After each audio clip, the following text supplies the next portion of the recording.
Après des années à vivre comme un couple, j'ai découvert que j'étais encore simplement ignoré et sous-estimé, et que tout ce que je croyais sur était en fait une illusion totale. Après 8 ans ensemble et 5 ans de vie commune chez Lucien, je me suis rendu compte que j'étais toujours simplement sa copine. Nous avions traversé tant de choses ensemble, il me soutenait financièrement lorsque j'étudiais au département de design à Lyon, il m'aidait à payer le loyer, m'offrait son attention et ses soins. Mais ces dernières années, je me sentais de plus en plus ignoré. À chaque fête de famille ou mariage d'amis, on me posait des questions embarrassantes, « Vous allez bientôt vous marier, n'est-ce pas ?» Et je rougissais. Je rêvais d'un vrai mariage, avec les amis, la famille, une robe, et la sensation d'un événement unique. Je lançais des allusions, des blagues à moitié ultimatum sur un nouvel appartement ou nos anniversaires, mais Lucien souriait simplement et faisait semblant que ce n'était que des plaisanteries. Parfois, je me surprenais à imaginer des discussions sérieuses, à lui demander des signes d'engagement, mais il détournait toujours le sujet, laissant un vide silencieux où mes espoirs s'effondraient. Cette sensation de solitude dans la proximité me rongeait lentement, et je commençais à me demander si tout ce que je ressentais pour lui était vraiment partagé. Pour moi, un mariage n'était pas une simple publication sur les réseaux sociaux ni une fête coûteuse. C'était l'union de la famille et des amis, la reconnaissance publique et symbolique de notre amour. Même la bague, j'en parlais parfois métaphoriquement dans notre pays, offrir une bague de fiançailles est devenu une tendance récente, mais pour moi, ce n'était pas le bijou qui comptait, c'était le sens qu'il portait. Ce que je désirais avant tout, c'était une sensation de futur partagé, une protection juridique, un patrimoine commun, la possibilité de planifier des enfants si nous le voulions. Nous avions parlé de la parentalité, mais ce n'était pas là ma source d'inquiétude.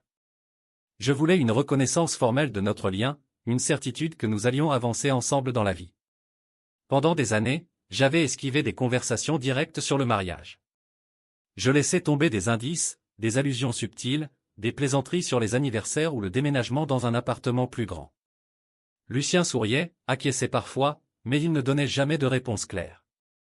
Chaque fois que je tentais d'approfondir le sujet, il balayait mes questions d'un geste de la main, comme si la discussion était trop sérieuse pour notre quotidien confortable. Et pourtant, je sentais que mon inquiétude grandissait, qu'un fossé se creusait silencieusement entre nous. Nos vies étaient entremêlées, nos routines, nos vacances, nos sorties entre amis, parfois même nos finances.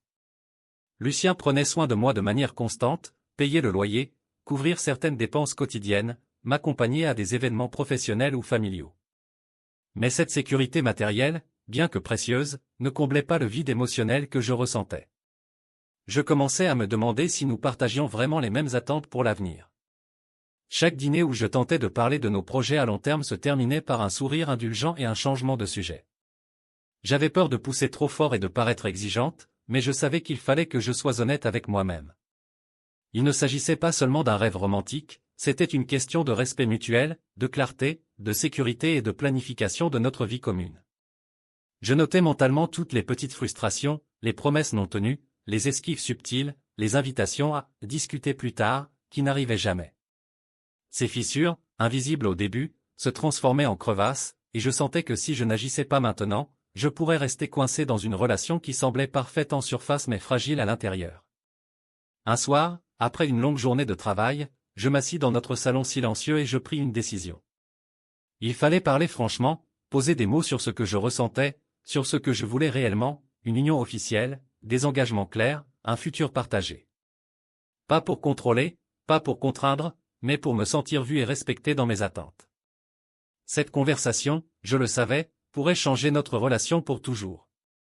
Le dilemme était clair, rester silencieuse et continuer à espérer, ou enfin affronter la vérité, peu importe la réaction de Lucien. Je passais des heures à lire des commentaires et des forums en ligne, cherchant des conseils, des validations. Certains disaient, propose-lui toi-même, ou arrête d'attendre, il ne veut pas. D'autres m'accusaient d'égoïsme, affirmant que je voulais un mariage pour moi-même, un spectacle luxueux plutôt qu'un engagement réel. Mais je savais que ce n'était pas vrai.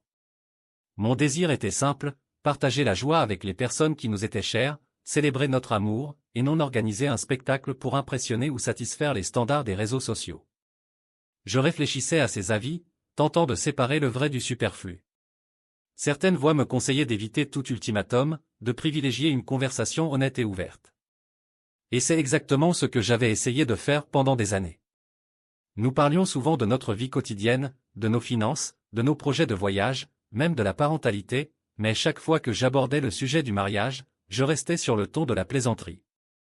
Cette ambiguïté entretenait un malaise permanent, je sentais que mes espoirs étaient suspendus à un fil invisible, fragile, et je commençais à perdre confiance en moi. Parfois, je me surprenais à douter de mes sentiments. Je me demandais, ai-je exagéré? Ai-je mal interprété ses sourires, ses promesses implicites? Pourtant, je savais que Lucien m'aimait profondément. Il le montrait dans chaque geste, chaque attention, chaque sacrifice silencieux. Mais l'absence de paroles claires sur notre avenir officiel me faisait me sentir trahi par le temps, par l'absence de réponses concrètes à mes attentes. Cette frustration, je la gardais pour moi, ne voulant pas créer de conflits inutiles.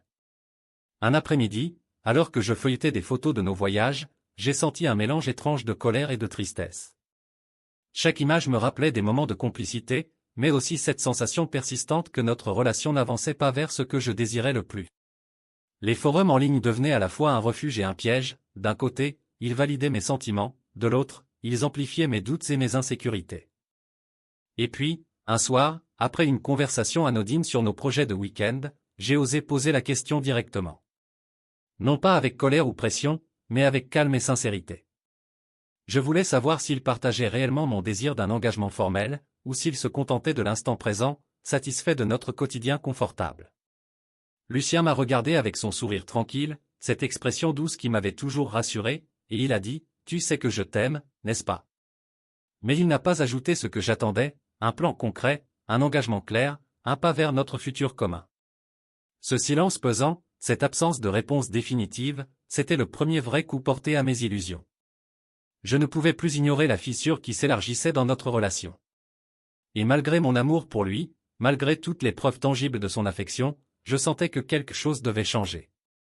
Il ne s'agissait plus de discussions abstraites ou de rêves partagés, mais d'une réalité que je devais affronter. Si je voulais ce que je désirais vraiment, je devais décider de la manière d'y parvenir, sans détour, sans attendre qu'il prenne l'initiative.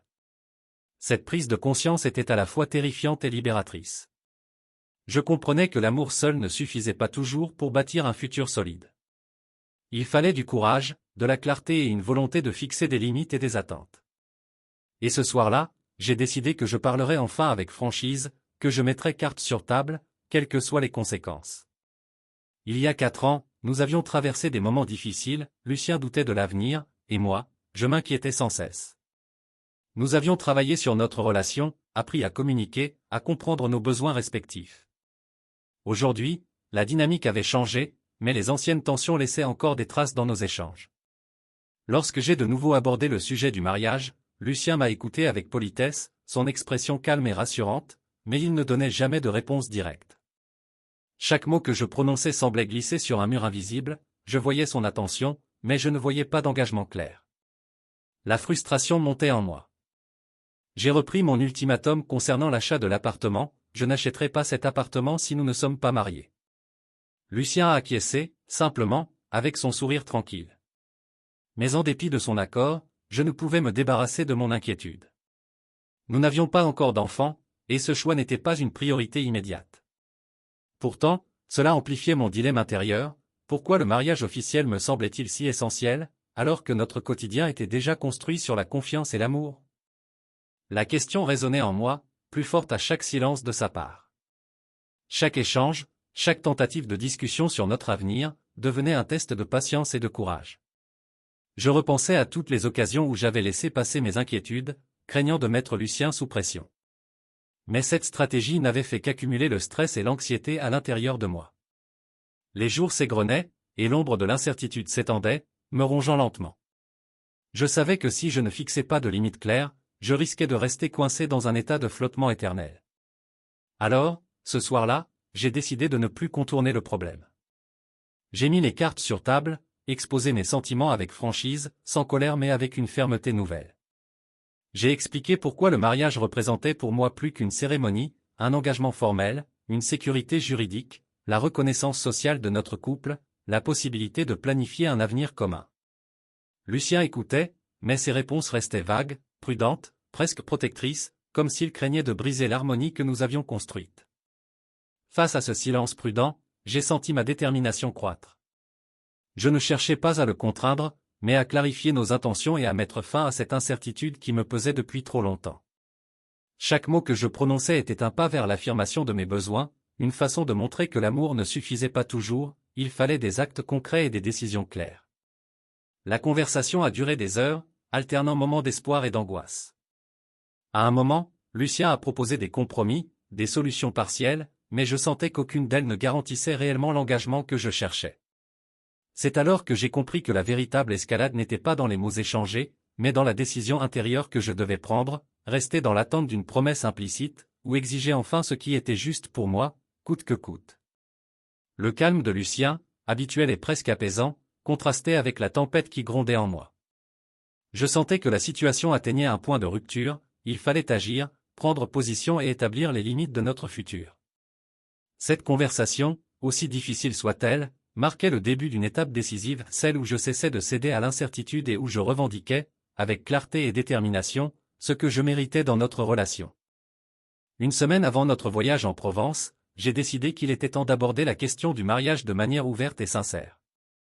Chaque jour d'attente avait creusé un mélange de nervosité et d'espoir en moi, et je savais qu'il fallait briser le silence.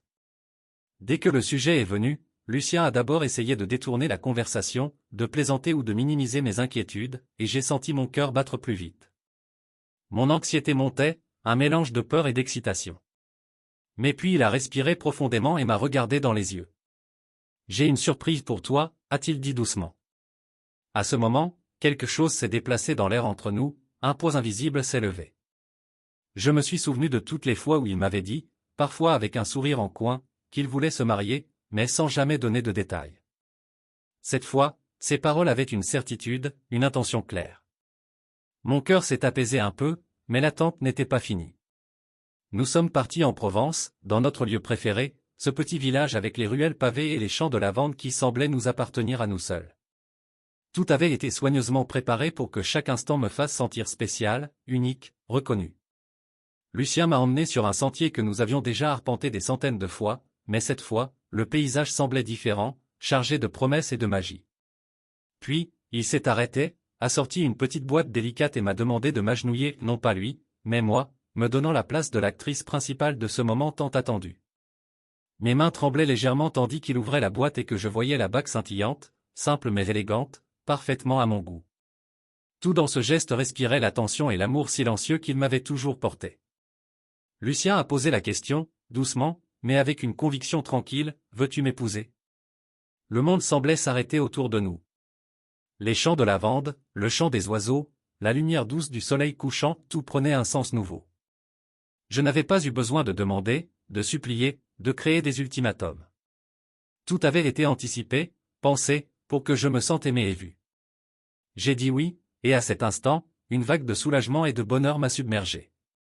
Je me sentais comprise, reconnue dans mes désirs et mes rêves, et surtout, je me sentais réellement aimé. Lucien avait même capturé ce moment sur sa caméra, pour que nous gardions un souvenir tangible de cette étape cruciale de notre vie. Ce geste, aussi simple soit-il, valait plus que n'importe quelle parole. Pendant le reste du voyage, nous avons parlé de notre futur avec une clarté nouvelle. Des projets de vie commune, des idées pour l'appartement, des rêves d'enfant, tout semblait possible maintenant, parce que nous partagions enfin un engagement explicite et sincère. La tension qui m'avait accompagné pendant des années s'était dissipée. Ce n'était plus une question de doute ou de frustration, mais un partenariat réel, basé sur l'amour, le respect et la certitude que nous voulions construire notre avenir ensemble. Pour la première fois depuis longtemps, j'ai ressenti une paix profonde. L'amour, la patience et la communication avaient triomphé. Et dans ce petit coin de Provence, entouré par la beauté simple de la nature et la chaleur de notre complicité retrouvée, j'ai su que cette étape était plus qu'un simple mariage, c'était la confirmation que nos rêves pouvaient enfin se réaliser, main dans la main, sans compromis sur ce que nous étions et sur ce que nous désirions vraiment. Aujourd'hui, je comprends enfin que ces presque 9 années d'attente avaient un sens. Ce n'était pas un signal d'alerte, ni un signe de désintérêt, mais une question de timing et d'étape de vie. Lucien m'a toujours soutenu, d'une manière constante et discrète, et ce n'est qu'à ce moment précis que nous pouvons planifier notre mariage avec joie et sérénité. Je voudrais dire à toutes celles et ceux qui attendent, ne vous comparez pas aux autres couples, et n'essayez pas d'imposer votre rythme au vôtre. Écoutez-vous vous-même, écoutez votre partenaire. L'amour ne suit pas toujours un calendrier, et une base solide dans une relation vaut bien plus qu'une formalité précipitée ou un événement spectaculaire. La patience, la compréhension mutuelle et le respect de vos désirs réciproques sont des fondations invisibles mais essentielles. Chaque attente a renforcé notre lien, chaque moment de doute a été une opportunité de mieux nous connaître. Ce n'est pas le mariage lui-même qui donne de la valeur à l'amour, mais la profondeur des expériences partagées, le soutien mutuel dans les épreuves et la confiance renouvelée à chaque étape. Le moment venu, la joie n'en est que plus intense, plus riche, plus significative. Je me rends compte que parfois, attendre le « bon moment » transforme un simple événement en une expérience mémorable et durable. Ce mariage que nous planifions maintenant n'est pas seulement une cérémonie, c'est le reflet de notre parcours, de notre patience et de notre engagement profond. La joie que nous ressentons est amplifiée par le chemin parcouru, par les discussions honnêtes, les compromis, et la certitude que nous avons grandi ensemble. À tous ceux qui doutent, sachez que l'amour authentique ne se mesure pas à la vitesse de ses étapes, mais à la qualité des liens qu'il crée. La bonne préparation, le bon timing et la compréhension mutuelle font que chaque geste, chaque mot et chaque décision ont un poids et une valeur inestimables. Parfois, attendre le moment idéal n'est pas une perte de temps, mais la clé d'une satisfaction encore plus profonde et d'un bonheur durable. Ainsi, après toutes ces années de discussion, d'attente et de réflexion, je peux enfin regarder vers l'avenir avec confiance et gratitude. Lucien et moi, nous savons désormais que notre union est non seulement souhaitée mais pleinement méritée, et que chaque instant de patience a rendu ce moment encore plus précieux. L'amour, quand il est véritable et respectueux, ne se précipite jamais, il s'épanouit au rythme qui lui est propre, et c'est cette maturité qui rend la joie de le célébrer véritablement inoubliable.